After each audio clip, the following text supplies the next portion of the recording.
Hey friends, welcome to Indiologis. आज है 12 फरवरी 2023 और 12 फरवरी से रिलेटेड इंपॉर्टेंट करंट अफेयर के क्वेश्चंस को हम आज यहाँ पे डिस्कस करेंगे। सारे ही क्वेश्चंस के इंपॉर्टेंट फैक्ट्स को भी मैं आपको बताऊंगी, इसलिए आप वीडियो को एंड तक जरूर देखिएगा। अगर अभी तक आपने चैनल को सब्सक्राइब नहीं किया तो चैनल को सब्सक्राइब कर दें और साथ ही साथ बेल आइकन को भी प्रेस कर दें। अंतर्राष्ट्रीय ड्रविन दिवस किस दिन मनाया जाता है? International Darwin day is celebrated on which date? इसका correct answer option number 2, 12th of February. It is observed every year on 12th of February to celebrate the birthday of Charles Darwin. Charles Darwin का जन्म England में हुआ था 12 फरवरी 1809 में। The day focuses on the contribution of Charles Darwin to science and also to promote science in general. Recently, anti-copying law comes into force in which state? हाल ही में किस राज्य में नकल विरोधी कानून लागू हुआ है? इसका correct answer option number 1, Uttarakhand में। Uttarakhand governor approved Uttarakhand Competitive Examination Ordinance 2023 on 10th of February 2023. Under this law, a provision to impose a fine of 10 crores rupees along with life imprisonment or 10 years in jail for the copycat mafia. इस law के अंतर्गत जो भी copycat mafia पकड़ा जाता है उसको 10 crore rupees का फाइन देना होगा। उसके साथ साथ उसको या तो लाइफ इम्प्रिजनमेंट होने वाली है या 10 साल जेल में उसको गुजारने पड़ेंगे। उसके साथ ही साथ ऐसा भी प्रोविजन दिया गया है जिसमें कॉपीकैट माफिया की सारी प्रॉपर्टी को सीज कर सकते हैं। एडीबी ने किस राज्य में बागवानी को बढ़ावा देने के लिए 130 मिलियन डॉलर के ऋण को मंजूरी दी है? ADB has approved $130 million loan to promote horticulture in which state? इसका करेक्ट आंसर है option number 2, Himachal Pradesh. ADB aims to benefit Himachal Pradesh. ADB का मेन एम है हिमाचल प्रदेश को लाभ पहुंचाना, क्योंकि हिमाचल प्रदेश एक ऐसा राज्य है जिसमें आधा से ज्यादा जो लैंड है वो माउंटेनियस यानी कि पहाड़ी इलाका है और इसमें रह रहे हुए 90% जो पॉपुलेशन है वो रूरल एरियाज में रहती है और सिर्फ एग्रीकल्चर पे ही डिपेंडेंट है। सो इसके थ्रू इसके माध्यम से क्या होगा, improving subtropical horticulture in the state will create a lot of economic opportunities for the farming families. So इससे क्या होने वाला है कि सब ट्रॉपिकल हॉर्टिकल्चर में इम्प्रूवमेंट आएगा और इसकी वजह से फार्मिंग फैमिलीज जो हैं, जो रूरल एरिया में लोग रह रहे हैं, उनको ज्यादा से ज्यादा इकोनॉमिक अपॉर्चुनिटीज मिलने वाली है। विश्व सरकार शिखर सम्मेलन 2023 किस शहर में आयोजित किया जाएगा? World government summit 2023 will be held in which city? इसका करेक्ट आंसर है option number 2, Dubai. The World Government Summit 2023 is set to begin on 13th February 2023 in Dubai. 2023 की थीम क्या है? Shaping future governments. ये global form है जो annually यानी कि हर साल दुबई में आयोजित किया जाता है।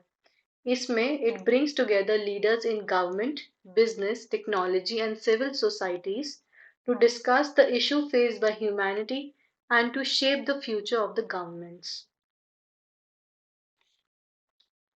विश्व यूनानी दिवस किस व्यक्तित्व की जयंती के रूप में मनाया जाता है? वर्ल्ड यूनानी day is marking the birth anniversary of which personality? इसका करेक्ट आंसर ऑप्शन नंबर 3, हाकिम Ajmal Khan. The theme for World Unani Day 2023 is Unani Medicine for the Public Health. इस डे का मेन पर्पस क्या है? To spread public awareness about health care through Unani medicine. इस day का main aim ये है कि यूनानी मेडिसिन के द्वारा के मतलब माध्यम से हेल्थ केयर यानी कि स्वास्थ्य देखभाल के बारे में जागरूकता यानी कि पब्लिक अवेयरनेस को स्प्रेड करना। कौन सा शहर भारत की पहली फॉर्मूला ई रेस की मेजबानी कर रहा है? Which city is hosting India's first ever formula E race? इसका करेक्ट आंसर है option number 4, Hyderabad. Union minister Anurag Thakur flagged off the Formula E Championship in Hyderabad on 11th of February 2023. Hyderabad E-Prix is being held at Hyderabad Street Circuit on the banks of the Hussain Sagar Lake, and NTR Marg. Hyderabad is the 27th city in the world to host the race, which is the first non-carbon emission event. Third, ASEAN Digital Ministers meeting took place at which city? तीसरा, ASEAN digital मंत्रियों की बैठक किस शहर में हुई? इसका correct answer है ऑप्शन नंबर 1, न्यू दिल्ली.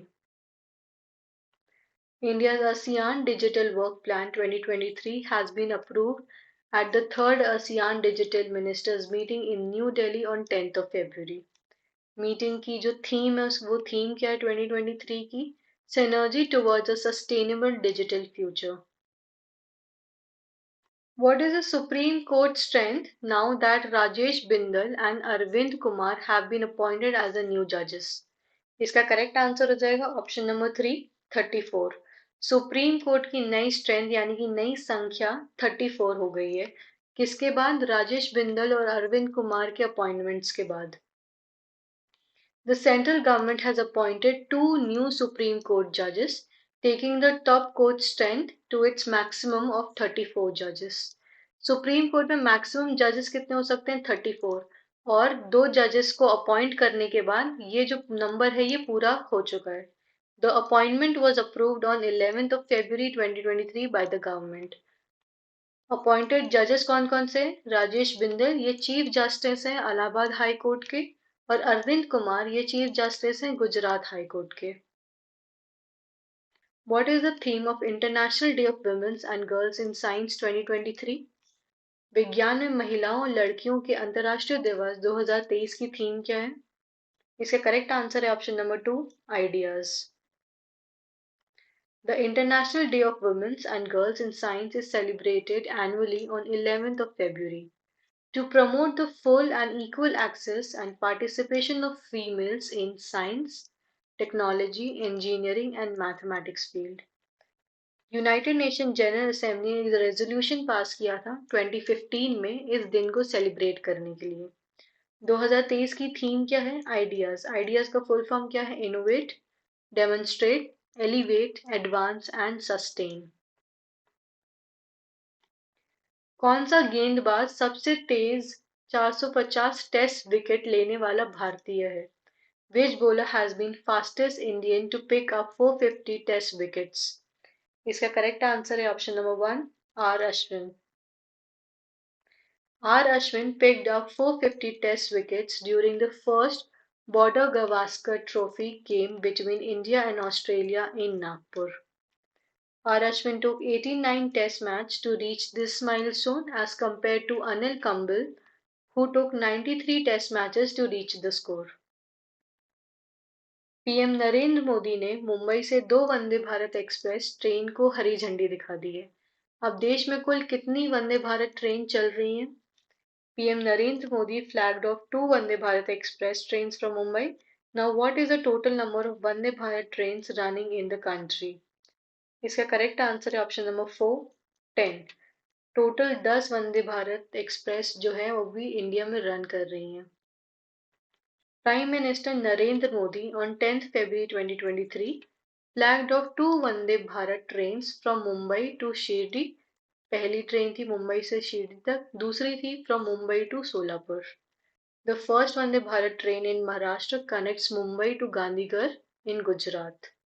ये सबसे पहली वंदे भारत ट्रेन की बात हो रही है.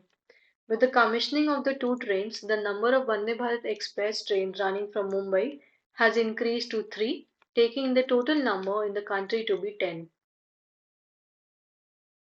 किस राज्य सरकार ने एक परिवार एक पहचान के निर्माण के लिए पोर्टल लॉन्च किया है?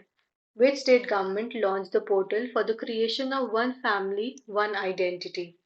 इसका करेक्ट आंसर है option number 3, Uttar Pradesh. The Uttar Pradesh government launched the portal for the creation of one family, one identity in February 2023. It was launched to identify families as the unit for implementing one job per family proposal. All such families that are not eligible for the National Food Security Scheme will be able to avail of the ID, while the ration card ID of the families will be considered as the family ID. महिला एवं बाल विकास मंत्रालय के G20 empower समूह की 2 दिवसीय स्थापना बैठक किस शहर में शुरू हुई? 2 days inception meeting of G20 Empower Group of Ministry of Women and Child Development begins in which city? इसके करेक्ट आंसर है option number 1, Agra. Begin in Agra from 11th February 2023। इसकी शुरुआत आगरा में हुई थी। कब? 11 फरवरी 2023 को।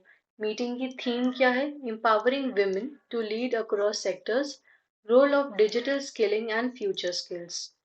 इसका मेन एम क्या है? To accelerate women leadership and empowerment in the private sector.